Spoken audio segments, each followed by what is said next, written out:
salaamaaleykum Sénégal salaamaaleykum waa àdduna fu waay mën a nekk ci àdduna bi ñu ngi lay nuyu di rafetlu ànd ak tànn bi ngeen ñuy tànn altine bu jot wax naa leen ko saa bu nekk ma wax leen ko mooy refrain bi lu mu guddi guddi ngeen toog di xaar émission bi ndax ñor gi nga xam ne ñor na leen ko di leen nuyu fu ngeen mën a nekk ci àdduna bi di kontaan di wax ni tey jii nag comme ni ñu koy defee dinañ ñëw ak yéen ci actualité yi nga xam ne moo soxal sénégalais yi nga xam ne ñoo nekk bitim réew ak ñi nekk fii te li nga xam ne moom moo di sénégalais yi nekk fii daal di leen di ñor bu baax ndax nee naa leen amul dara lu dox seen diggante c'est en lien étroit ndax ku ci amul doom am nga ci xarit mbaa nga am ci mbokk donc moom moo waral nag li nga xam ne moom moo di seen émission diaspora tous les lundis après émission sportive bi rek ñu ñëw ak yéen dinañu waxtaanee nag mbir yi soxal wax naa leen ko sénégalais yi nekk bitim réew waaye loolu saa bu ñu koy def dañu ciy ànd ak koo xam ne moom moo ñuy gunge ki nga xam ne moom mooy nekk gan gi tey jii nag nekk koo xam ni xam-xamam màcc na lool ci lu bëree bëri mu tudd nag Moustapha Kane nag vieux bu ma koy présenté xam naa da ngay teg rek ma wax leen kan mooy Moustapha Kane ak li nga xam ne moom moo di jaar-jaaram mu nekk sénégalais boo xam ne yàgg na fii di Amérique waaye tànkam jógul benn yoon Sénégal mu nekk na koo xam ne premier conseiller du ministre Macky Sall au ministère de l'énergie ak de l'hydraulique ex-conseiller moom moo ko nekkoon nekk chargé de mission à la primature du premier ministre Macky Sall ba tey nekk chef de cabinet du président Macky Sall à l'Assemblée nationale jamono bi mu nekkee Assemblée nationale nekk ba tey PCA AGEP muy agence en charge des jeunes et actuellement moom mooy li nga xam ne moom moo di PCA ASEPEX ba noppi itam nekk membre fondateur u Jëf muy diaspora ensemble unissons nos forces nekk également coordonnateur national u Engouement vice-président relation publique u FONCAB nag boo ko déggee mooy fondation Cheikh Ahmadou Bamba kon yi ma fi lim yëpp yaakaar naa ne nekk na benn bu ci nekk xarañteem ak njàmbarteem moom moo ko teg foofu ba ñu mun koo def limal CV bi moom la ñu andi tey nag ngir expérience am ñu mun koo waxtaane ak jaar-jaar yi nga xam ne am na ko ak li nga xam ne moom la mbébatal pour nag li nga xam ne moom moo di Sénégal ndax wax naa leen ko ku tukki di nga def transfert de compétence ku tukki yaa ngi xalaatal sa réew lan nga fi indi rawatina li nga xam ne nag da ciy yëngu wax naa leen léegi moom mooy PCA fi nga xam ne moom moo di ASEPEX bu yooyu ñëwee dinañ ñëw nag ci yeneen ak yeneen yoo xamante ne tam soxal na sénégalais bitim réew dinañ ñëw ak yéen ci benn doomu Sénégal boo xam ne ñu ngi koy woowee Pape Mbaye moom mi ngi nekk Espagne waaye nag journaux yi nekk foofu ak presse bi tout le temps dañuy ñëw ci moom di ko defal li nga xam ne moom moo di reportage ngir njàmbaaram ak fa nga xam ne fa la am place am ndax moom day ñaw tailleur la waaye mu xarañ ci lool ba ñu ràññee ko ci moom itam gannaaw nag liñ naan kuy wàllu yaan sa dëkk dafa tëggul ndagam réew yi tubaab bi ñoo koy defal ay reportage ak yooyu ngir liggéey bi nga xam ne mi ngi koy def ak fa place am nekk rawatina ñun ñi nga xam ne fii doomu Pikine la doomu Sénégal la dinañ ci ñëw ak yéen dinañ ñëw ak yéen également ci li nga xam ne moom moo di Boubacar Seye borom Horizon Sans Frontières xam naa ne loolu diñ ci mën a sori waaye dinañ ñëw ak yéen ci information yi informer leen ne am na retour du parquet te ëllëg incha allah la war a jàkkaarloog li nga xam ne moom moo di juge bi donc ñu ñëw ak yéen rek ci Moustapha Kane nga xam ne moom mooy invité tey seen émission diaspora wax naa leen fonction yi nga xam ne jot na ko occupé ba moo tax tey mu ñëw toog fii ñu bàyyi ko mu nuyoon teeg sénégalais yeeg àdduna bi ndax télévision Futurs Médias toute nationalité confondue ñoom ñoo koy seetaan ñu nuyu la d'abord dalal la jàmm ci plateau bi bàyyi la ak téléspectateurs yi nga xam ne ñu ngi fépp ci àdduna bi waxtu wi di seetaan li nga xam ne moom moo di diaspora Moustapha nuyu naa la. bismillahi rahmaani rahim. soxna Kebs. maa ngi lay fay. di tàmbalee ci yaa malikal mulki yaa man jalla an xawadil il xam jami al wara bi yaa adira daa amiin di kàddu ku tedd Cheikhul Khadim macha allah doon ci ñaan yërmande te ñu toll ci contexte boo xam ni ñaan googu day ñaan gu ñëpp di war a fanoo di ko wax muy contexte Covid 19 nga xam ni waxuma la Sénégal waaye adduna bi yëpp la lëmbe kon nag ñaan googu laay ubbee di ñaanu yërmande yamale wu ko ci jullit yi da ko wisaare ci képp kuy mindaa foon looloo tax ma tijjee googu ñaan di la sant ci invitation bi soxna Kebs yow ambassadrice nga ndeysaan yow maanaam diaspora da nga leen taxawal nekkal leen dëgg la bon nag ma lay nuyu di nuyu borom donc bërëb bi mu Youssou Ndour ñoom Bouba Ndour ñoom ñëpp waaye di nuyu maanaam waroon sax jiital ci nuyoo bi kilifa diine yi yi ci réew mi. muy tarixa bu mu mën a doon. dëgg la di ñaanal sëñ Muntaxa mu yàgg fi te wër. amiin amiin waay. waaye di nuyu sama xarit. sama mag. di président de la république. di Macky Sall. mi nga xam ni comme ni nga ko waxee li nga fi lim yëpp. nekkoon naa conseiller énergie. ba muy nekk ministère de l'énergie. hydraulique primature chef de cabinet man dégg naa sax ñuy wax Baye Fall. waaye man maay le premier Baye Fall de Macky. defe naa ci ñi xam histoire. ak ñi xam ni lépp tëddee. defe naa ba muy ne ministre sax. laa ko njëkk ne yow mii attan nga réew mi. te boobu ministre la. ba tey yàlla def ko lii. ma koy nuyu. ci cër gi mu ma jox. muy agence bi mu ma jox tey. muy agence bi yor wàllu exportation.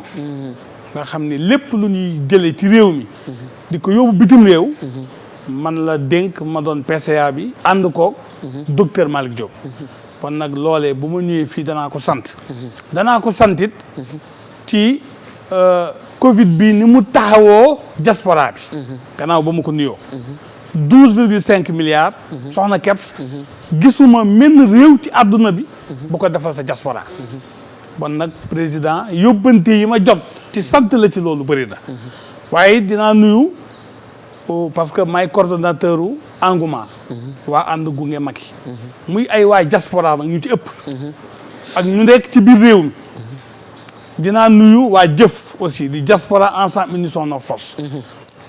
waaye walal axiratum xayrun lakal minal ula lu mujj lu ne am solo. dëgg la dinaa nuyu. sëñ Fallou Samb. di ki nga xam ni moo jiite. fondation Cheikh Ahmadou Bamba. bu États-Unis ak Canada. dinaa nuyu ñi may seetaan yëpp. samay mbokk samay xarit. di wax Kebs asalaamaaleykum wa rahmatullah.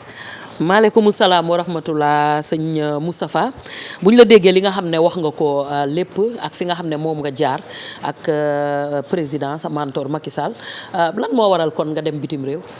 waaw li waral ma dem bitim réew def nga fa fukki at ak juróom. ñu bëri. waaw yéen a soobandoo liggéey boo liggéeyee kay da ngaa war a toog fayeeku lu tax nga bàyyi ko. waaw bàyyi ma ko fayeeku man.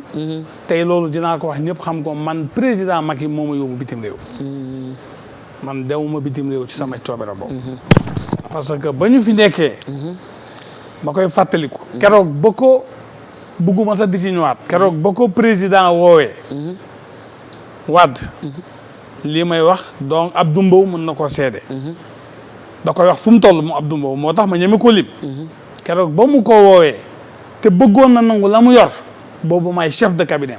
keroog ba président génnee mën naa ni man la njëkk a woo. maag moom ak soxnaam su tedd si soxna Marème ma ci jaar di ko ziar. di ko baax moom tam une femme de cœur. ñun ñett ñoo toog. ma ne ko kat damaa bëgg a génn wax ak waa Sénégal ñu xam ne yow mii kat. kenn waru laa toroxal. ndax sa yar ak sa teggin. ak sa yéene ci réew mi. bon newul damaa bàyyi ci lañ waxtaan nag. bañ demee ba lépp jeex moom président moo ñu ne lépp jeex na. ku doon jàngale ji dama jàngale ji ku bëgg a jàngi dama jàngi ku bëgg a defi leen defi leneen man moom moo ma yóbbu États-Unis pour ma continuer sama jàng. bon man loolu moo ma yóbbu États-Unis ba ma demee États-Unis nag. yaa ngi dégg. bañ naa ko sax ba vidéo am na buy circuler premier grand rassemblement en tout cas bokk na ci rassemblement yi ëpp solo ci diaspora bi. bu mu defoon. man mii Moustapha maa jëloon micro taxaw wax leen kan mooy Macky. léegi souvent dañuy wax relation boo xam ne dafa xaw a tendu entre nguuru président Macky Sall ak waa diaspora bi. dañ koy wax souvent ne relation yu tendu moo am. bu ñu xoolee élection yi nga xam ne génn nañ ko sax gis nañu résultat yi nga xam ne am na ko fa lan nga mën a wax ci loolu ba bu yàggul rek xëy na du ñu sori ci question yooyu waaye dinañ ci dugg gis nañu fi kii nu mu tudd Sonko muy def li nga xam ne waa diaspora bi ñoom ñoo ko koy defal ñu ëlbatiku ne loolu da loo xamante ne nii lu normal la. ci mim réew ndax loi bi da koy bañ. lan nga ñu mën a wax ci loolu. waaw mais li ma leen mën a wax daal mooy. ci tënk. man ku ma xam. xam ni man taalibe laa d'abord. avant may doon. ku ànd ak Macky avant may doon leneen. bon man sama digg ak président Macky. bokkut ak ñi dabe. man dabewuma man dama bokk ci ñi tàmbaleeg moom. xam nga yéen a ngi dégg première vague ak deuxième vague ak troisième vague. ñi ànd ak Macky tam dafa am première vague deuxième ak troisième. démb daal maanaam. te mel na ni sax troisième beeg yooyu ñoo ëpp li ñuy wax. waaye ñi àndoon ak moom. ca njëlbéen ga. te toppewuñu ko woon nguur. ñooñu duñu ko jay duñu ko nax. bon nag li ma mën a seede. te seede dafa am solo. inni ujaahidu bil ulum wa bil taqwa abdan xaadiman wal muhaymini saadihoon keroog ba ñu bëggee tuumaal Serigne Touba. di ko tuumaal bu Sine Coumba Ndoffène na ko seedeel. seede dafa am solo. témoignage ma mën def mooy li mu defagum ci diaspora. moom président Macky Sall. gisuma chef d'état bu ko mën si def diaspora. waaw lu tax waa diaspora bi ñoom. député buy teewal diaspora. kan moo ko indi ci réew mi. 12,5 milliards. ña fa cagoon yëpp ci Covid bi président rapatrié leen. yamul foofu de ñi newoon ci réew mi te war a liggéey. amoon jafe-jafe mu delloo leen. jël fees sama xarit yor ko soxna naata. waaw jël ay milliards. ñii mu ne leen bu ngeen ñibsee ma wutal leen lu ngeen def. ñii mu fekk leen New York Atlanta Milan Paris Gabon Congo Mauritanie Gambie financé leen ci seeni am-am seeni koom-koom. li mu ci def ci koppar ci teranga kenn mësu koo defal diaspora man dama fa ne pour xam ko parce que dama ko dund ak waa diaspora bon nag gàcce ngaalaama lañ war a wax président Macky Sall sant ko lañ war a def président Macky Sall ci li mu defal waa diaspora ci taxawaayam ci diaspora lii rek laa mën a seede bu nu ma seede parce que dama ko dund man damaa nekk fii ba noppi nekk diaspora dund ko waa diaspora waaw baax na léegi beneen point bi ñu wax ne normalement ku nekk moom bénéficié woon na ci li nga xam ne moom la waa diaspora ndax kuy politique ku nekk da ngay soxla ay fonds biñ ko commencé ñu ne loolu nekk na loo xamante ne warul loolu ban gis-gis nga ci am en tant que sénégalais de la diaspora warul mooy Sonko. waaw loi bi. non xam nga li ma ci mën a wax mooy. Sonko xam naa sax xëy na fàtte na ko. waaye maag moom ñoo yaroondoo Casamance. man Ziguinchor laa yaroo. macha allah man Casamance laa jàngee. def naa fa lu ëpp fukki at. maag rakkam. donc Ndeye Penda ñoo bokkoon classe maag Sonko daan nañu daje. chaque 31 décembre. kër tonton Boucar Diouf bi nga xam ne moo doon proviseur u lycée daanañu fa daje kon Sénégal ñun ñëpp a bokk dëgg la waaye de man contexte bii ñu nekk ci li ma xalaat bu ma doon leader politique waaye diaspora fu mu ne dañoo soxla taxaw lañ gën a soxla ku leen di laaj ay koppar pour financer ay parti politique loolooy sama benn point de vue beneen point de vue bi nag dëkk bi nag dëkk yoon la dëkk loi la amagul dara lu ñu taxawalagum ministre de l'intérieur def na ay constat nañu xaar ba xam ban taxawaay la ci gouvernement bi di am man loolu laa ci bëgg a wax mais ñun ñëpp ñoo bokk réew contexte bi ñu ne daal nañu wàññi politique bi te toppatoo réew mi te toppatoo coono yu waa réew mi ak coono yu waa diaspora dëgg la foofu nga daanelee sax laay jëlee ndax dem nañu ba Sénégal fi mu toll nii boo ne da ngay def politique rek nit ñi dañ lay beddi parce que gis nañ ci comportement yoo xamante ne kenn gëmatul pratiquement ñi nga xam ne ñooy waayu politique yi li leen gën a soxal mooy bañ a def politique te toppatoo seen i mbir ndax Sénégal tar na muy Sénégal fii ñi nekk fii ak sénégalais yi nekk bitim réew dafa doy waar lool moo tax bu ñu la gisee nga ne da ngay politique rek dañ lay pousser na le parce que ñoom ci seen bopp ñoo gëmatul ñi nga xam ne ñoom ñooy politiciens yi politicien ndax dalay nax pour falu bu faloo dootoo ko gisee loolu nag dafa war a dëñ ci réew mi man loolu ànduma ci man de wax dëgg yàlla li ma tax a dugg ci politique mooy dimbale nit ñi may profito di wax tam sénégalais yi bëgg financement nañu rafet njot ci structure yi fi état bi teg te xam ne dañuy financé dinaa la jox te xam ne ñi ngi financé man boo bokkul fenn fi duñ la financé déedéet ànduma ci wala foog mu am suivi wala boo leen di woo doo leen jot man am naa ay xarit yoo xam ni man moom bis bu set ñu wax ma ko ci diaspora dama leen di loolu dama ni fu mu ne nii am na showroom bu ñu financé boo xam ni waa ADPME nga xam ne ñun ñu ngi ci comité ñu ngi ci conseil d'administration bi ASEPEX ak APIX ñoo ko financé à Paris Salamba showroom la boo xam ne kooku sénégalais la am projet te gëw ma ni mi ngi APR gëw ma ni moom day politique donc jongama Mariama Silla DER financé na ko ay 80 millions et quelques àndul ak Macky politiqueul newul APR c'est une femme buy liggéey ci cosmétique ak ci produit de beurre de qualité. kon daal dafa am yoon di ko exporter. na nit ñi am confiance ci institution yi. dëgg la. dem leen ñëw leen ASEPEX ñu wax leen. Dubaï bi ñuy waajal. nga xam ni mooy Coupe d'Afrique économique. ci àdduna bi. une des plus grandes rencontres. bu 2021 bi. ku ci bëgg a bokk ñëwal ñu won la yoon wi. ku bëgg a jot financement FONGIP. demal ci FONGIP. donc source de finance DER FAISE yooyu yëpp président moo ko fi teg foofu nag nit ñi nag jóg nag mën a dem jege leen xam lan mooy procédure yi pour nga mën ci jëriñu balaa nga naan naam ne fa. dëgg la ñoom ñoo war a gën a communiquer ñoom i tamit ñëw ci télé yeeg yooyu wax nit ñi fu ñuy jaar parce que souvent dañuy kaas ne da ngay woote doo leen jot ak loolu mais li Moustapha Kane wax na ko nit ñi jàpp te dem xëy na bu ñu demee ba teg projet yoo xam ne c'est solvable dinañ leen financer. ku ko ci def daal ku ko ci def. defoo lu la président sant. ku ci communiqué wul. liggéeyoo la président sant. xamal ni teguwoo fa la président li mu mën mooy nommer la. source yéen nag ñun ñi nga xam ne ñun damay tàmbalee sama bopp. ñoo war a nag gannaaw ñoom seen ñëw. ñun tam ñu fexe ba di communiquer. pour réew mi xam ni bu ñu leen fëggee ñu ubbi. bu ñu leen fëggee ñu ubbi ku ñu ci woo nga wuyu. dëgg la ku ko deful liggéeyaloo réew mi liggéeyaloo président liggéeyaloo askan wi. dañuy ñëw ci ASEPEX moom yow yaay PCA bi mu nekk loo xamante ne nii lépp lu ñuy jël muy produit ak lu mu mën a doon war koo jëlee fii di ko yóbbu bitim réew dafa baax ñu taxaw seetlu ci ñu bëri ñu ngi toog bëgg nañoo jaar ci liggéey boobu mais naka la ñuy def est-ce que mun nga ñu ci ñëwal ak seen point focaux yi nga xam ne moom moo tënk li nga xam ne moom moo di ASEPEX ba képp koo xam ne yaa ngi ci réew mi wala nga nekk bitim réew bëgg a def exportation yooyu nga xam fan ngay jaar parce que tam yoonu développement la yoonu koom-koom la. jërëjëf soxna Kebs. sawar naa ci tontu ci loolu d'abord. comme li ma wax rek président conseil d'administration bu ASEPEX. secteur privé ñoom ñoo ko ëmb. union nationale des chambres de commerce. union nationale des chambres de métiers. MEDES CNP. donc secteur privé bi ci boppam ñoom ñoo ne ci conseil d'administration. ay entreprises ñoo ci nekk. ànd koog docteur Malick Diop. ak ñi nga xam ni ñoom la àndal ci liggéey bi. quand même. di liggéey tamit liggéey bu rafet. di góorgóorlu. ñun suñu rôle mooy ñu taxaw seetlu ak saytu ñoom seen liggéey.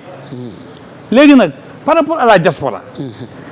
effectivement gis nga soxna Kebs est-ce que xam nga di exportation. emploi yi ñuy wax ni di ko jooy. est-ce que xam nga ni secteur bi gën a mën a indi emploi. ci réew mais mooy exportation. tey dama lay jox benn exemple. barki démb laa recevoir benn jeune. buy defar café Touba sous forme de capsule. la bëgg moom la am projet.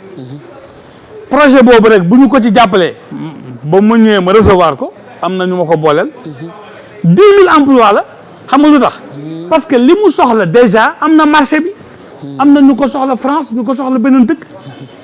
derrière maintenant li nga xam ni mooy le marché d'exportation. mais c'est la création d'emplois. tey jii boo jëlee donc soxna bi ma la donc tout le temps muy Mariama Silla bu jongama actuellement muy Paris muy Canada réew yu bëri ci Europe. mi ngi fay exporter ay beurre de qualité ay crème de beauté ay diw yaram. moom mi ngi fan mi ngi France. ah non moom mi ngi Salimata la femme yi nekk. ak Mbour gii la nekk. mais derrière donc tout ce marché là ay emploi yu bëri lay créer tey ji gerte gi ñuy wax nga xam ni def nañu 1,8 tonnes. 800 000 tonnes. est-ce que xam nga ni Amérique. bi nga xam ni moom laa gën a xam. gën cee mën a wax. amul boutique wala station essence wala supermarché booy dugg. te doo fa fekk gerte suukar. wala gerte caaf wala gerte nangam. yu ñu def gerte xott yu ñu def ci ay kii. wala nougat bi yëpp la ñuy jaay. léegi nag lan moo tere léegi état li mu mën lenn la. mooy joxe intrant fexe ñu ñaan yàlla ndox am joxe ay matériel agricole secteur privé bi ñoo war a ñeme créer ay unité de transformation mais de cet arachide là. di ko ñoom ñoo ko war a def. au lieu ñu koy exporter rek à l'état brut. mais ñu koy exporter avec des produits dérivés. loolu moo mën a tax ba xale yi dëkk bi yëpp mën a am liggéey. par exemple bu ñu ci defee département bu ne. dans chaque département du Sénégal bu ñu fa defoon ñett wala ñeenti usines. yi nga xam ni mooy yi président tàmbale Diamniadio buñ ko départementaliser woon dëkk bu nekk ñu seet la nga gën a mën bu dee cachot muy Casamance bu dee mango ak nangam ci zone des Niayes wala nangam ak nangam ñu fexe ba ñu def ko ay unité mais loolu secteur privé bi ak diaspora bi nga xam ni am nañu yenn expérience ñenn ñi am nañ capital même bu sa capital motul boo ñëwee FONGIP motali la sa capital donc foofu la ñu war a insister léegi ñun aussi au niveau de l'AGEPEX on est en train de discuter ci événements religieux yi am foofu à côté de ces événements religieux ñu fexe ba di organiser ay foire des produits africains. loolu c'est important parce que lépp dafa ñel développement ndax nag ñi ngi wax xale yi toog affaire emploi yi dafa nekk lu compliqué ndaw bu sañoon tey jii boo xëyee am liggéey mais dafa jot comme ni nga ko insister ni expliquer ko ba mu leer ñu gën ko leeral nga xam ne dinañ toog nañ fi Sénégal ay temps ñu naan yenn produits yi dafay dem ba nëpp duñ ko mën a utiliser duñ ko mën def dara muy produit dérivé yi tey jii koñ boo dem wala foo dem yaa ngi gis benn xale bu jigéen ma ngay defar ay saabu ma ngay defar ay affaire di ko jaay ci secteur informel bi la ñu nekk ni ñuy def ba def link ak li nga xam ne moom moo di seen structure yi ñu fi teg pour que ñoom it ñu mën a jaay ci réew mi am employé fi ay nit ba noppi mën a exporter parce que exportation bi tamit souvent day am jafe-jafe ci finition yeeg yu demee noonu ak produit parce que du n'importe quel produit la ñuy jël di ko exporter ak li ñu am ci ressource naturelle loolu c'est important. waaw wàllu exportation tey jii boo jëlee par exemple AGOA lu américains yi signé la ak ay pays africains pour permettre ay lu mat 6000 produits ñuy produire fii ci dëkk bi ñu mën a dugg Amérique damay exemple AGOA te duñu fay douane comme li nga wax man mii di wax yow Amérique dama fay ne yenn saa yi namm cere damay wër ñetti boutique africaine du ma am cere wala ma bëgg caakiri du ma am caakiri donc waxuma la américains yi de mais la diaspora africaine kese donc amuñu lu leen doy ci seeni produits africains bon nag li may lancé ñi may déglu mooy nañu ñëw AGEPEX agence pour la promotion des exportations. non AGEPEX nag dafa war a dem fay kii de nu mu tudd service commercial. parce que incha allah dinañu ngi def promotion AGEPEX. dinañu dañu fa war a ñëw. da ngeen war a ñëw pour def kii visibilité. parce que ñu ngi leen di may gratuitement. ay pourtant docteur mi ngi docteur gaa mi ngi ñëw di communiquer barki dem rek gis naa ko. mais da ngeen war a gën a communiquer parce que li ngay wax ni dafa am importance trop. pour ki toog di seetaan déjà produit yi nga xamante ne li ñu signé noonu AGOA boo bëggee exporter ay produits. 6000 et quelques produits la yoo xam ne. mais léegi est-ce que dinañ atteindre quota bi ñaata la ñuy exporter. non fu mu ne nii li ñuy exporter Amérique sax bëriwul. par rapport 40 et quelques % de nos exportations fii. mais ci zone CEDEAO bi la. ci zone africaine bi la. donc fu mu ne nii. ñun am na nag forum bu ñu mës a organiser New York pour sensibiliser nit ñi c'était avec le FAISE avec 3FPT bëri woon na ay kii yu ko def mais comme li nga wax dafa war a bar dañ ko war di gën a def du doy ku ne gis ci sa bopp parce que diaspora sénégalais yi tout court dañu soxla di am ay information ci seeni structure yaa ngi demal donc man maa ngi ci soññ sama bopp di ci soññ ñëpp di wax ni opportunité yi ñu am pour diaspora pour les produits d'ailleurs moo tax ñu créer showroom bu Paris showroom la boo xam ni ku am sa sankal sa cere sa nangam mën nga ko indi ci showroom bi jaar ci ñoom ba ñu jaayal la et cetera léegi nag dans même cadrage boobu mën nañ ko def New York Atlanta Gabon mën nañ ko def fépp ci àdduna bi donc il faudra que nit ñi xam ni y a des possibilités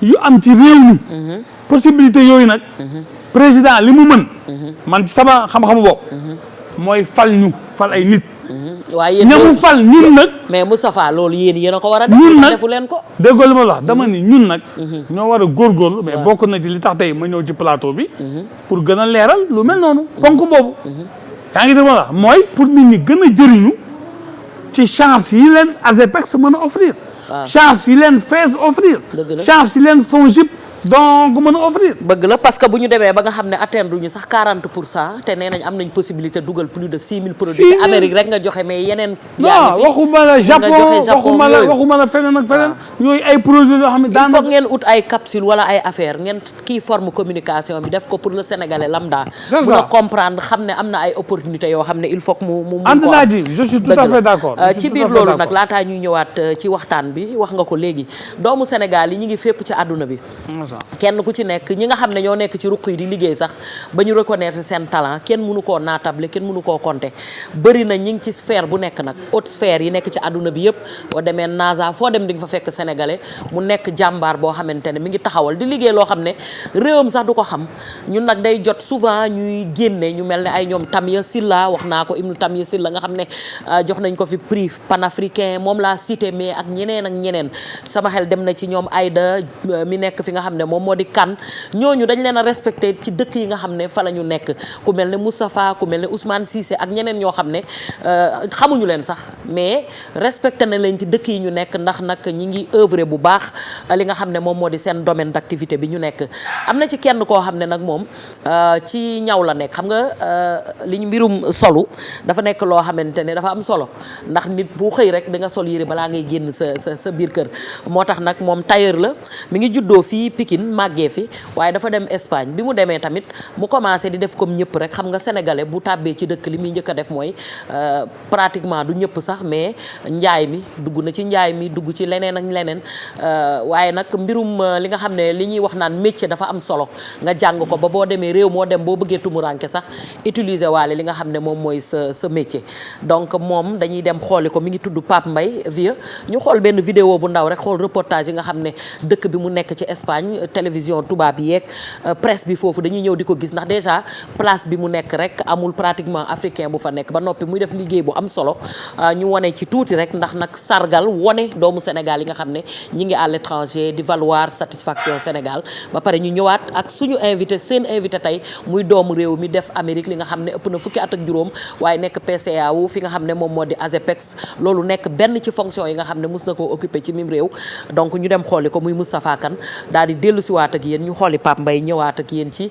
émission diaspora bi benn reportage bu gàtt la rek ñu ñëwaat. La gente a veces pasa por aquí para mirarme, le da una sorpresa. Un marino que está aquí cosiendo eso y encima un chico es muy raro aquí. Sí, tengo clientes fijos y fijas. Trajes, vestidos, todo tipo de hombre y mujer. Y también tapizado también. Sí, lo que más recibo, arreglos. Sí, a mí me parece un chico fantástico. Mira, muchas cosas, hasta me ha hecho una falda. Ah, claro. Y bueno, pues mira, ahora le traigo una alfombra, pantalones, blusas. Él hace de todo. mi ngi noonu doomu Sénégal bi ma leen di wax moom mi ngi tudd Pape Mbaye mi ngi juddoo Pikine yaroo fi màggee fi bi mu demee Espagne nag yàgg na 2006 la dem waaye bi muy doog a dem mi ngi nekkoon ci njaay waaye ak li nga xam ne mooy mbay mi ci tool yi waaye nag métier dafa am solo mu dugg fa après nag bi mu génnee ci loolu di def confection ci début mi en 2010 mu fay ñaw nag li nga xam ne moom moo di ay tenue sapeur tenue policier yi tenue yi daal li nga xam ne moom la ñuy faral di utiliser mu wane fa njàmbarte lool mujj gi nag mu génn foofu dem ñu yóbbu ko ci beneen unité muy ñaw li nga xam ne ay robe mariée la mu excellé ci lool ba tubaab yi ñëpp ràññee ko ci li nga xam ne moom lay def 2013 jot nag mu ut place boppam samp ko en 2014 ba léegi muy dem di ñëw mu nekk koo xam ne daal jàmbaar la gis nañ ne presse bi nga xam ne moo nekk foofu saa bu nekk da koy wane ci li muy liggéey non seulement fi place bi nekk ak ñi nga xam ne ñoom lay liggéeyal ndax day confectionner day dagg day créer nekk jàmbaar ñu ne woon nag nañ ko def benn clin d'œil wane ko ci émission bi ndax noonu la ñuy def képp kuy doomu Sénégal foo mën a nekk domaine boo nekk rek dañu lay boole ci émission bi wane li nga xam ne moom ngay def non seulement mu servir ñi nga xam ne ñoom ñoo fa nekk te mi ngi demee noonu tumuranke wax naa leen ko dafa gaaw wante am métier rek moo wóor Moustapha lan nga ciy wax di sant bu baax wax dëgg yàlla Pape Mbaye di ko féliciter di wax ni comme li nga wax rek looloo tax ba xam nga dans diaspora da lay forger te parce que ñaw boo waxee ñaw yaa ngi ci exportation ba léegi. dëgg la ba tey. yaa ngi ci suñu culture ak suñu aada. yaa ngi dégg gisoo tey ni ma ñëwee tey. tu vois parce que il faut tam que suñuy cosaan. que suñuy culture. ñu di ko mën di exporter. defe naa Pape Mbaye loolu la def tey. yaa ngi et y' a pas de sot métier. loolu tam laa ci bëgg a wax. y' a pas de sot métier. dëgg la mais man mi di wax ak yow. amul lu ma deful. ah oui. man fu Moodu jaar naa fa. loo njëkkee bi nga demee parce que nee naa ci début bi sa expérience foog ñu xam ci. firi bopp sax def naa ko. firi. ñëw ci salon. soxna yi bëri ñu leen di léttal. ñu bëri ay clients. xamuñu nu ñuy def clients yi ne ca biti fees del. ma ñëw ne lii nag ñu ne ma firee ngoog. waaw ma futteeku firi. te firi Sénégal ak firi Amérique bokkul foofu firi ay dollars la. ay dollars la firi naa dawal naa camion fu mu ne nii ñetti wagongu camion. daanaka dama koy dawal. waaw damay dawal camion lépp laay def Uber DoorDash. maanaam boog fépp fu Moodu di jaar naa fa. da lay forger fa. waaw nga adapté wu. maanaam boog fu mu ne nii tëdd ci pajaas. man ak tëdd ci lal bu nooy laa yebale. te loolu Amérique daf ma cee forger nekk ci sedd bi di métti nga war a dem liggéey war a ñefe. foofu amul bàyyil ma jaar kër soxna kap si tey ceebam bi saf na ak saful. foofu daanaka moom ku ne boo xëyee yaa ngi ci dara. waaw donc Amérique donc bitim réew da lay forger. day tax ba da ngay dem ba doon nit njaay. mën a ñeme coono. dékku coono. waaw donc Pape Mbaye maa ngi koy féliciter. di ko wax tamit donc wax dëgg yàlla que produit yooyu noonu muy def. bon na jéem a donc inscrire ci Dubaï parce que Dubaï 2021. dinañ fa yóbbu ay sénégalais. pour ñu exposer. donc voilà pour ñu exposer wane seen talent. parce que damay profité pour wax ko. donc foire la boo xam ni. li fa nar a daje ci àdduna sépp fay daje. li gën ci Sénégal lañ fa war a yóbbu. te li gën ci Sénégal waaye diaspora ci la ñu bokk. dëgg la loolu am na solo dama ciy nuyuwaale sama benn xarit boo xam ne mi ngi tudd Mamadou Diagne. moom day def import ak export waaye li gën a am solo dafay liggéey ak américains yi am benn produit boo xam ne karité bii ngay wax. ñu koy exporté. mi ngi ciy def lu doy waar te di ci liggéey ak ñi nga xamante ne xam nga dafa am benn kii bu ñu def musée. boo xam ne forum la woon je crois. ñuy wax 400 ans sans peñe. seen bopp. mu nekk ay afro américains yoo xam ne ñoom ñoo koy def. ñu am nag lu ñuy lancé lu tudd Bakumba. donc loolu tamit lu am solo la parce que moom it day liggéey ci karité bi foog mu seet si leen moom itam. waaw moom na ñëw incha allah. waaw il faut mu ñëw seet si leen muy wane ne ñoom ñëpp ay jàmbaar lañ moom mi ngi nekk fi nga xam ne moom moo di Californie. ñi ngi koy nuyu bu baax a baax ci liggéey bu am solo bi nga xam ne mi ngi koy def. ñu ñëwaat ak yow au delà de ASEPEX bi mais yow ASEPEX nooy nekkee Amérique ba pare nekk PCA fii. non da ngay dem ak a ñëw. non damay dem ak a ñëw parce que Amérique donc njaboot gee fa ne.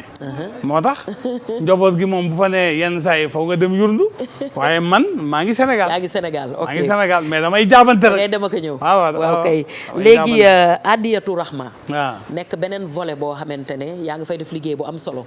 loolu mosoon nañ cee waxtaan benn kuréel la boo xamante ne dafa lënkale doomi Sénégal yi nekk Amérique ak ñi nekk Canada. pour souvent dañuy am problème nit génnee àdduna jafe-jafe la ñuy am pour mun koo ñëw fii bu fekkonte ne waajalul boppam mais yéen bu fekkee ne da ngaa bokk ci Adiyatu Rahma du ñu soxna ñu lay ketal dañ lay andi bi gën ci andi yi sa réew ci diir bu gàtt te loolu dafa am solo mu nekk nag fondation Cheikhul Khadim boo xamante ne da ngeen di def tam social gis nañ ko ci corona bi li nga xam ne def ngeen ko ci est-ce que mun nga ñu ci ñëwal maa ngi ciy nuyuwaale ñoom kii Cuun nekk Cheikh Mbacke Cuun nga xam ne mi ngi ci def liggéey bu am solo ñoom Khady Sall ak ñoom ñëpp ñi ngi ci def liggéey bu am solo waaw jërëjëf soxna Kebs maa ngi lay sant bu baax waaw ndax doguma la mais religion ak daayira rôle bu fondamental lay joué ci immigration c'est-à-dire que loolu moom dafa naa ni man mi nga xam ni am naa tànk ci politique te doon taalibe ne ci daayira yi may profité d'abord nuyu comme ni ma ko waxee sànq sëñ Fallou Samb mi nga xam ni maanaam moom moo nekk Detroit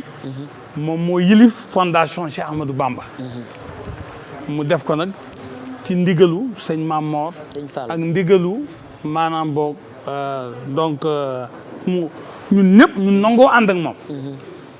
muy ku baax. ndeysaan. nekk Detroit. Serigne Touba ak liggéeyal. donc communauté bi. jalal ko lu ne. fondation Cheikh Ahmadou Bamba. bu Dallas. bu Amérique Canada. Adiyatu Rahma. lenn la ci pàcc boo xam ni. pàcc bu am solo la. Adiyatu Rahma mooy lan. bu njëkk ba soxna Kebs boo wàccee liggéey bitim réew. Amérique gabane laa mën a wax. dañ lay ketal. jël téléphone man mii di wax ak yow. ci sama jaar-jaar. bokkoon na ci la ma fay ne. buñ nee di wàcc na liggéey ku ne ma wala. ndeysaan di dajale. wala ma jaar di jël xaalis $10 $20 dajaleel la pour wutal la billet bu la indi Sénégal. loolu parce que billet bi dafa cher. loolu nag Adiyatu Rahma da koo tàmbalee dindi mën naa ni sax da koo dindi. fii may wax ak yow. donc weer wi rek. Adiyatu Rahma am na ñett sénégalais. am na ñett membre yu ci bokk. yoo xam ne ñëpp Adiyatu Rahma moo leen jël en charge képp ku wàcc liggéey. ñoo lay indi jébbal la say mbokk. te sa benn dërëm du ci génn. te $70 kese ngay joxe. dëgg la. catholique yi sax ci la ñu bokk suñu mbokk catholique yi. barki démb rek am na ku ci wàcc liggéey bokk Adiyatu Rahma. donc Adiyatu Rahma ñoom ñoo ko jëlal bàmmeel. suñu mbokk guinéen yi barki démb rek Atlanta. am na ku ci wàcc liggéey. donc Adiyatu Rahma moo ko toppatoo. mu mel ne mbir yi yemul rek ci sénégalais yi. déedéet. mbir mi dañu ko yaatal. ba nga xam ni. képp ku nekk ci zone boobu pour le moment. parce que bëgg nañoo dem nag. ba mu daj àdduna bi yëpp. mais pour le moment Amérique ak Canada la yem. $70 la. at mi lu la dal même sa waajur wu jigéen. bu fa ñëwoon. donc dara dal ko fa. Adiyatu Rahma moom moo koy jël en charge. am na solo. waaw donc nag fi may daaneel rek. ci mbiru fondation Cheikh Ahmadou Bamba. mooy këru l'islam yi nga xam ni fu mu ne nii. dañoo taxaw pour di ko jëndal. donc communauté yi. barki démb la ñu jàpp ci bu Canada. barki démb la ñu jàpp ci bu Detroit. barki démb la ñu jàpp ci bu Atlanta. ay kër yoo xam ni xale bu tumuranke fa ngay dem boo fa demee ñu fat la. dëgg la dafa ku jàngale bëgg a xam sa diine. ñu xamal la sa diine. ku bëgg a xam sa cosaan. ñu xamal la sa cosaan. c'est important te loolu ay doomu réew mi ñoo koy def. ay doomu Sénégal ñoo koy def. te cherul $120 la ëllëg.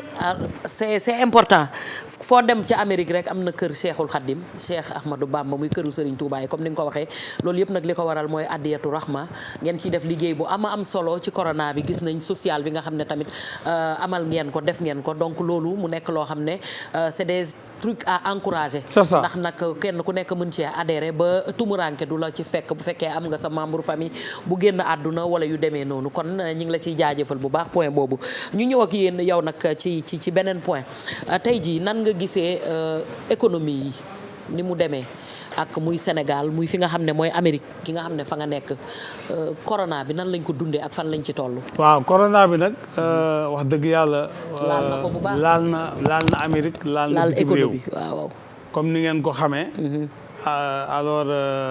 ku daan yónnee sans léegi yónnee mënatoo. voilà donc ñu ci bëri vraiment. corona bi donc laal na leen. laal na adduna bi yëpp corona bi. mais xam nga Amérique day réew mu mag réew mu bëri. koppar ba yàlla def na képp ku fa nekk te am sax kayit. en tout cas donc ñu ci bëri. ñu ngi lay jox am na ay chèques yoo xam ni. yaa ngi dégg ma wax donc ñu ngi koy joxe. di ko jàppale nit ñi. mais li ma ci mën a wax rek mooy. malgré ça solidarité bi am suñu biir. yaa ngi dégg ma la ak tamit bul fàtte ni comme li ma la ko wax président 12,5 milliards la dugal ci diaspora bi. loolu nag gars yi ngi contesté ba léegi ñu bëri nee nañ jotuñu ñii nee nañ. loolu am liñ ci jot amul njëriñ. waaw mais xam nga xalangu dajul suuf sa maanaam boo. ñëpp mënuñoo ñëpp wuyu ma geste bi rek ak ñi jot a jot. parce que. mais gisoo woon ne ñu defoon ko ci benn structure wala dara loo xam ne dina amal njëriñ parce que li ñuy jot déjà Amérique yaa ko wax am na sax début ba ñi amul këyit sax dañ leen a jox xaalis. waaw nguur gën a leen a jox ba ci xale yi dañ leen jox $500. bopp $500 moo gën a tuuti ñeneen ñi 1200. kon xam nañ nu mu demee. waaye mais soxna Kebs. waaw. ki toogoon amul dara ci gafagaam. toog weer dee. mu war a ndékki amul lu mu ndékkee. war a añ amul lu mu jëndee ceeb filet wala lu mu jëndee ganaar yooyu. jékki-jékki président jël $500 dugal ko ci poosam. kooku waxul loolu. ah $500 rek. non dama lay jox exemple rek dama lay jox exemple. pour wax la ni ñi nga xam ni dañoo nekkoon ci situation wu soxla ko ak ñi fa cangoon te amuñu lu ñu fayale seen bopp hôtel ne ci kër yi ne ci ay jafe-jafe. am na tam ñi génn àdduna foofu. ak ñi génn àdduna te xamuñu nuñ leen di jàppalee te président am lu mu jël jox leen ñooñu waxuñu loolu. léegi nag man sama yéene moo doon ñëpp jot parce que man booy seet sax man diaspora laa àndal man diaspora laa fa. nga bokk diaspora. waaw man diaspora laa bokk. xam nga politique mën na laa pousse nag ba nga wañ a waa ànd ak waa diaspora. politique du tee ma wax politique tam du tee ki ma àndal man ki ma àndal xam na ni politique ou pas politique moom xam na ma. xam na ni man lu ma wax dama ko gëm. waaye nag wax dëgg yàlla nit ki tam di ko seedal jëfam ju rafet. doo xam ni gisuma menn réew def ko. mais moo tax ma di ko ci sant mais nag. jafe-jafe yi am na fa. te defe naa ni loxo président jógu ci te du ci jóg. ku ne xam na ni président de la république taxawaayam ci diaspora lu wóor la lu leer la. léegi nag solidarité bi nag suñu biir nag. man moom laa bëgg encourager. parce que comme ni nga ko waxee fondation Cheikh Ahmadou Bamba. bu États-Unis dajale nañu ay koppar. di ko yónnee nit ñi di ko jàppale. man mii di wax ak yow jël naa sama teraanga bopp. am ñu bëri ñoo xam ne dama leen woo discrètement. mais di leen jàppale te yàlla tax. léegi nan la ko sénégalais yi di dundee foofu ak Covid beeg yu demee noonu nan la demee. non ni ñu koy dundee mooy foofu nag moom nit ñaa ngi dem ak dëkk baa ngi am. quand même en tout cas non début bi tëjoon nañu 1 mois 2 mois boo ma fay ne. tëjoon nañu 1 mois 2 mois mais après dañu tijji nit ñaa ngi liggéey ñu war a liggéey mi ngi liggéey salon yaa ngi non man Texas nga nekk. salon yi ña fay dem ña ngi fay dem mais problème mooy Amérique moom da ngay takk masque waaw Amérique moom foo mën a dem boutique ak fooy dem da ngay takk masque. masque moom amul masla. waaw amul masla donc loolu moom moo fa am. di nga liggéey mais avec les mesures barrières.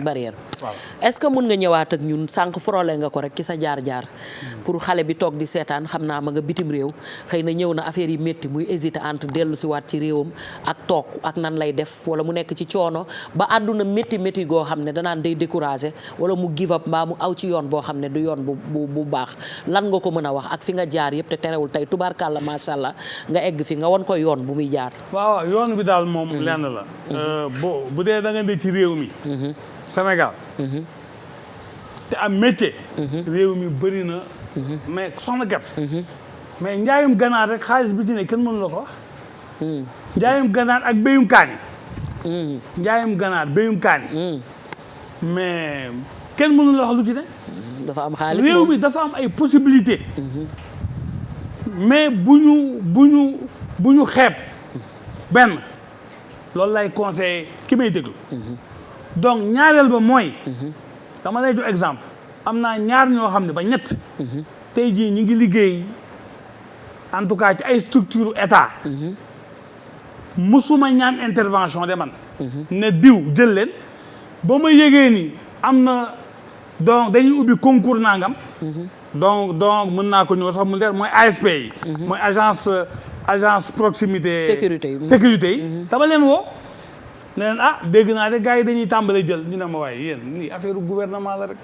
ma ne leen dem leen ngeen bindu ci ñoom ñaar ñëpp tey ñu ngi ci ASP te mosuma woo kenn ci waa ASP ne ko jëlal ma diw ak jëlal ma diw te gëmuñu ko woon am na koo xam ni tey mi ngi gérer programme bu rëy ci réew mi maa ko ne woon demal nga bindu fonction publique demal nga déposé mu ne ma fonction publique du ma ca déposé boo bokkul APR bokkoo bennoo doo ci jot te kooku du APR du bennoo déposé na jël nañ ko fii may waxee yow du ma tudd projet ba mu yor projet bu mag lay gérer te nekkul ba léegi APR. Moustapha tontu woo ma ci li ma la laaj dama ne la yow sa expérience su bopp laa la wax. xam nga politiciens yi dañoo garaaw sama expérience bopp waaw fi nga jaar pour ki toog di seetaan mu jëriñ ko xam nga mooy li ma la wax mooy. bàyyi ma yaa ngi politique rek dama laa tàmbalee wax la. ni réew mi am nay possibilité. waaw léegi man bitim réew laa bu kenn xeeb possibilité yi. ñaareel ba mën a la. li fi état teg nañu koy dem di ko jëriñu. waaw loolu dégg naa ko yow bitim réew laa la wax. waaw léegi nag donc ci wàllu bitim réew li gën. man de wax dëgg yàlla bu dee am naa lu may conseil ku mën a ku am kayit te mën a jaar ci yoon ba dem bitim réew am nay possibilité possibilité yaa nga fa waaye ku ko yàlla mayul bul jël gaal bul def leneen ñi fa nekk ba pare laa la wax ñi fa nekk ba pare non mais ñi fa nekk ba pare kay ñooñu moom ñi ngi góorgóorlu di liggéey ñi nga xam ne ñi ngi ci salon yi léeg-léeg mu métti ba ñu bëgg a dellu si waat wala ñu bëgg a bàyyi loolu laa la wax xam nga soxna Kebs ñun ñëpp même buñ nee bitim réew suñu xel ñëpp fii lay ne ñun ñëpp amuñu lu dul Sénégal sénégalais de la diaspora boo gis li ko gënal mooy mu ñëpp si fii toog fi tund fi waaw waaye nag boo fa demee am fa njaboot am fa situation so soxna am situation yéen ñëpp ngeen di liggéey et cetera nga am fay doom yi ne ci école bi loolu la rek du tee nag saa boo waree ñëw donc xool mbokk yi am na nag ñu fa ne ci ay jafe-jafe ñooñu fa ne ci ay jafe-jafe nañu xam ni opportunité yi am na ci réew mi bu ñu ñibbisee parce que léeg-léeg nga gis waaw ku dem ba am benn âge bi man gis naa ko war a mën a ñibbis yaa ngi toog ci dëkk ba foofu doy na waar sedd bi di la sonal wallaay wala nangam loolu nag matu ko waaw loolu nag matu ko loolu laa la di ku dem ba nga xam ne yaa ngi ci ay jafe-jafe te corona bi am na ñu bëri nag da leen a nërmeel ndeysaan da leen a yóbbu ci ay jafe-jafe may profito di leen jaajëfal te ñu bañ leen stigmatiser parce que ay jàmbaar la ñu woon démb bon tey bu ñu demee ba am ay jafe-jafe ñenn ci ñoom bu ñu leen stigmatiser wala ñu leen di xeeb te xam ni démb ak barke démb mënoon nañu feebar bi dafay jaar am ñenn ñu mu lompoñ loo ñooñu tamit ma leen di lancer ku ci mën a ñib si espoir am na Sénégal man gis naa ñu bëri ñu ñib si ba ci sama biir mouvement ànd gunge Macky engouement mais booy ñibbisi nag day am ci loo jàpp de engouement bi ma boo nekkee ci jafe-jafe yanu say bagage ñibbisi fii di nga biddanti de kef daal moo mën a tooñ bu nu maa tooñ di tëpp rek ñibbi non il faut nga am suivi am accompagnement am loo xam ne moom moo lay soññ ba nga xam ne boo ñëwee di nga am dara loo mën a jàpp accompagnement bi moom mi ngi fi suivi bi mi ngi fi accompagnement baa ngi fi projet yi tamit ñi ngi fi financement yu koy def a ngi fi problème bi tam mooy pas-pasu def projet bi waaw dëgg la pas-pasu ñëw ne man bu ma ñëwee kat damaa bëgg a tey nag damaa bëgg a tàmbalee jaay ganaar wala damaa bëgg a léeg-léeg nga bëgg a tàmbali da ngay ñëw fii buntu boo fëgg du ubbi xanaa nga waxaat teg biñ leen teg waaw loolu du yoon wax nga ko sànq waaw waaye am na nag day am du ñëpp waaye day am da ngay soxla man gis naa ko nit ñi jóge ba bitim réew ñëw structure yi ngay wax ne ñoom lañ fi teg téléphone sa duñ ko wuyu da ngay woote ba sonn boo fa demee duñ la jël loolu moom am na loolu du yoon ku koy def yaa ngi def lu la neex dëgg la président santuñu loolu nañu ubbil gaañi suñu buntu yi nañu jaamu yàlla ci place yi nañu wax ak nit ñi nañu leen jox les bonnes informations. parce que ki nga toog ci place gënuloo ko ba toog ci place boobu kon bu nit ki ñëwee ci yow ubbil ko ay buntu recevoir ko wax ak moom looloo tax ñu teg la fa. ndax moom mii nga xam ne mooy peut-être mënut a nekk fépp. mënul nekk di contrôler kon yow mi nga xam ne sa akulaay taala yow rek yaa toog wéet yore nga structure doomu aadama yi ñëw ci yow muy sénégalais yi nekk bitim réew la tax ñu teg la fa ñoom la. ndax pour ñooñu la kon bu ñu ñëwee yombalal leen mbir yi nga xam ne àdduna dafa gudd tànk amul solo. dañ ciy gis cas yu bari souvent ŋàññuñu kenn waxuñu kenn dara mais baax na rek ñu ubbil leen bunt yi ndax ñoom it fii la ñu bokk ci réew mi ay sénégalais lañ sénégalais ba nekk Kolikoro ak bi nekk fii ñoo yem képp ay sénégalais lañu yaakaar naa ne li ñu dese ci émission bi bariwul léegi nag dañ koy tëjee benn boo xamante ne nii duñ ci mën a sori wax naa ko sànq muy mbirum Boubacar Seye waaye ñun dañuy relayer information ci réew mi la ñu dëkk bu ñu gisee loo xam ne am na fi ñuy def diaspora il faut que ñu wax ci Boubacar Seye mooy borom Horizon Sans Frontières nga xam ne nag moom dañu ko arrêté dafa wàcc jóge Séville ñu jàpp ko biñ ko jàppee nag dafa wàcc aéroport rek nee na ñu daal di koy arrêté boobu ba léegi nag mi ngi ci loxo yi yoon waaye nag tey nee nañ dafa am retour parquet suba incha allahu ci la fas yéene jàkkaarloog li nga xam ne mooy attekat bi ñaari version am na ci li ñu koy reproché nee nañ dafa laajte compte ci xaalis bi nga xam ne xaalisu Union européenne la bu ñu waroon a jox xale yi beneen bi nag nee nañu ki nga xam ne moom moo di monsieur Moïse Sarr il s'est senti diffamé xaw ma ndaak nu mbir yi demee duñ ci mën a sori wante li ñu mën a wax rek muy information bi ñu am suñu xarit Seydina joxuñu ko ak ñëpp di ci wax ak ñoom Moussa Kouaté mooy rek ma xamal sénégalais yi ne leen Moussa ki nga xam ne moom moo di Boubacar Seye mi ngi ci loxoy yoon te suba lay fas yéene jàkkaarloog li nga xam ne moom moo di juge bi mooy borom Horizon Sans Frontières loo ciy wax. waaw jërëjëf soxna Kebs xanaa rek di wax di rek man nag dama am benn culture noo xam ne noonu lay doxee gis nga lépp luy wàllu justice surtout lu ci ëpp man dama ci maandu. mais li ma ciy teg rek lenn la. mooy nañu contexte bii ñu ne. keps waaw contexte àndandoo la. xàccandoo. dóorandoo waaw loolu de mooy tax yombul de.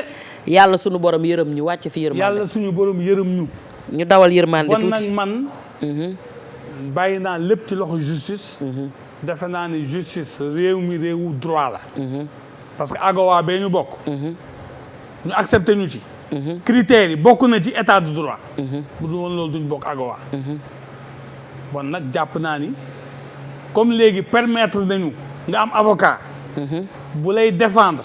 topp la. bu fa yëf yi yem nañu toog te déglu te ku ciy wax Sénégal dañu war a bàyyi di wax lu ñu maîtriser wul. wala di wax loo xam ni seen yoon newu ci. wala wax ngir bëgg a feeñ. wala wax ngir média wala diffamer wala tuumaal nit ku ko doon def rikkuwaay bàyyi ko ba Covid bi weesu. donc malade yi nga xam ni ñi ngi wàññeeku. ak ñi ne ci jafe-jafe coono nañu leen seet rikkuwaay seet ci réew mi. te bàyyi suñu ay différence ba li weesu. waaw bu réew tollee fenn fi dañuy teer yenn divergence yi comme ni nga ko waxee ñu avancé waaye ñun li doonoon suñu rôle rek mooy ñu informer ñi nga xam ne ñoo ñuy seetaan ne moom ñi ngi koy waaj a defal li nga xam ne moom moo di information judiciaire comme ni ñu ko waxee li nekk ci mbirum yoon nag duñu ci mën a sori duñu ci mën a wax am nañu confiance ci justice suñu réew na ko doxal rek li nga xam ne noonu lañ ko war a doxalee Boubacar Seye daal jàpp leen ne wàccee na fi nga xam ne moom moo di Espagne demoon Séville bi mu wàccee aéroport la ñu ko jàpp bi ñu ko jàppee boobu ba léegi nag mi ngi ci loxol yoon mi ngi noonu mooy borom Horizon Sans Frontières nga xam ne nag da daan taxawal migrants yi bu baax a baax di ci xeex di ci def liggéey bu am solo donc mi ngi noonu ma waxaat beneen information boo xamante ne Tenerife la plus de 175 Sénégalais bloqués à Tenerife depuis 3 mois ñuy commencé li nga xam ne moom moo di grève de la faim xam naa ne loolu tamit nekk na lu doy waar parce que tamit contexte Covid la ñu demee mooy xale yi nga xam ne rek chaque jour ñu incliné wu ci seen mémoire di ñaan yàlla suuf oyof ci seen kaw di massawu seeni famille bu baax waaye ñenn ña nga xam ne nekk nañ fa dañ leen a teg ci hôtel yi depuis plus de 3 mois ñoom ñooy kaas nañ ba egg ci bëgg a def li nga xam ne moom moo di grève de la faim foofu la ci Tenerife suñu xarit Thian moom moo koy wax loolu la ñuy tëjee xam naa egg nañ ci cappaandaw émission bi li ñu waroon waxtaane yëpp sax xam naa ne des na waaye yoon yemul ci benn ubbil nañ la bunt yi ñun képp kuy doomu Sénégal foo mën a nekk ci réew mi rek dinañ la jëli andi la teg la fii rawatina nag bu la yàlla suñu borom dénkee yenn yi nga xam ne xarañ nga ci nga def ko andi ko ngir kii seetaan mën cee jëriñu kon Moustapha ñu ngi lay jaajëfal ci sa teewaay sa ñëw ak pas-pas bi nga am ci li nga xam ne moom moo di fondation wu Cheikhul Khadim bi liggéey bu am solo bi nga ciy def waaye itam li nga xam ne jot nga koo def muy cursus ak jaar-jaar bi nga am ba tey jii mu andi la nga nekk PCA wu ASEPEX te discours bi nga xam ne tenir nga ko fi ngir nit ñi gën a mën a dem ci opportunité yi nga xam ne bàyyil nañ leen ko fi loolu dafa am solo ñu bàyyi la nga wax sa mot de la fin ñu door a tëj li nga xam ne moom moo di émission bi en tout cas merci d'être venu. jërëjëf soxna Kebs maa ngi lay sant bu baax. yow moom ambassadrice ga. merci yow moom président da laa war a sax teg ci wetam. su ko defee nga dégg waaw parce que. parce que diaspora yi ne ma. damaa far wala nañ maa jox déedéet li may wax noonu. ci wàllu dama ko wax rek ci wàllu liggéeyal diaspora. parce que tey ku jaaxle bu jotul ministre wala jotul keneen. mais yow lay jot. dëgg la te xam nga yow da ngay ne ci position boo xam ni donc ñoom ñu jot la. souvent sax. moom mooy gën a yomb man damay wax xam nga man. dama di koo xam ni président. man lu baax ci réew mi rek laa koy wax. dëgg la. ak lu gën ci moom. dëgg la kon yow tam maa ngi lay sant bu baax. jërëjëf waay di sant vraiment waa TFM. comme li ma ko waxee. di nuyu encore sénégalais diaspora yi may seetaan yëpp. donc di leen jéggalu bu dee kàddu yi am na lu ma fi wax loo xam ni maanaam boog du kàddu. promotion la moo am kuréel. voilà li ma ci jublu rek lépp mooy ñu waxtaan. donc di invité diaspora bi yëpp. ñu gën a maanaam ñëw ci structure yi. di wax tamit structure yi nga xam ni donc président moo ñu fa teg. ñu gën a yokk suñu communication mais di leen wax ne am na ay possibilités yu am ci réew mi. donc loolu daal laa bëggoon wax di encourager ñëpp. maa ngi leen di woo nag ci fii ci diaspora bi maa ngi koy def boobu ba léegi ñun télévision privée la ñu yore. structure yooyu nañ ñëw accompagner ñu ndax ñi ngi leen di liggéeyal comme ni nga ko waxee. tout à fait voilà boobu ba léegi nag ñu am ci sponsor yi. en tout cas kontaanoon nañ ci sa teewaay je rappelle Moustapha Kane moom la ñu amoon tey mu nekk waxtaan wu am solo boo xam ne séq nañ ko ñuy kontaan ci àndandoo ak ñoom di am yaakaar ni yow mi toogoon di seetaan it jëlee nga ci njëriñ ndax moo ñu fi tax a toog mbégte la ñuy am saa bu nekk altine bu jotee ñu jàkkaarloog yéen ngir bégal leen waaye itam andi leen ay info yoo xam ne utile lay doon jëm ci Sénégalais de la diaspora jàpp leen ne daal bi mooy tribune bi fi toogal képp kuy doomu Sénégal foo mën a nekk ci àdduna bi moom lañ ko jagleel. am na nag vieux ku ma promotion jox nee na mi ngi tudd Marème Mbose Gueye xam naa jox na la photo bi dafa réer dinañu ubbi beneen boo xamante ne bi yàgg nañu ko mbébét muy ñi nga xam ne dañuy faral di réer ci biir diaspora ñu def ko benn rubrique bu am solo boo xamante ne à partir de lundi prochain incha allah dinañu ko tàmbali. waaw mu feeñ ak jàmm ak salaam lu ko ëpp nag téeméeri nit bis bu set da ngay gis yow mi nekk ci diaspora bi nit yónnee la benn mère de famille wala père de famille wala benn jëkkër wala jabar yónnee la ay photo ne kii daf maa réer ay at a ngi nii gisuñu ko xamuñu fu ñu nekk ñenn ñi boo demee ñi ngi ci kaso yi ñenn ñi boo demee génn nañu àdduna te seeni mbokk yëgu ko loolu nag idée la buñ ma am boo xam ne daal dañ koy bëgg di intégrer ci li nga xam ne moom moo di diaspora bi dès la semaine prochaine incha allahu altine dinañ leen indi ubbil benn rubrique boo xam ne ku ci am ku réer le wala dara rek dinañ ko fa jàllale parce que li ñu ci jot bëri na ni nga ko waxee jaari saw képp kuy doomu Sénégal yaa ngi ñaan yàlla leeral ko mu daal di feeñ ak jàmm ak salaam lii lañ leen andiloon ci seen émission diaspora di leen dig daje altine bi di ñëw incha allahu rabbi ci kàttanu yàlla ak mën-mënam di remercier toute l'équipe bi nga xam ne moom la ñu àndaloon jiite ko Vieux Diouf moo nekkoon ci réalisation bi nga xam ne du ménager benn effort pour réussir tout li nga xam ne moom moo di émission bi ñu ngi koy jaajëfal bu ñu paree ci loolu ñu ñëw ci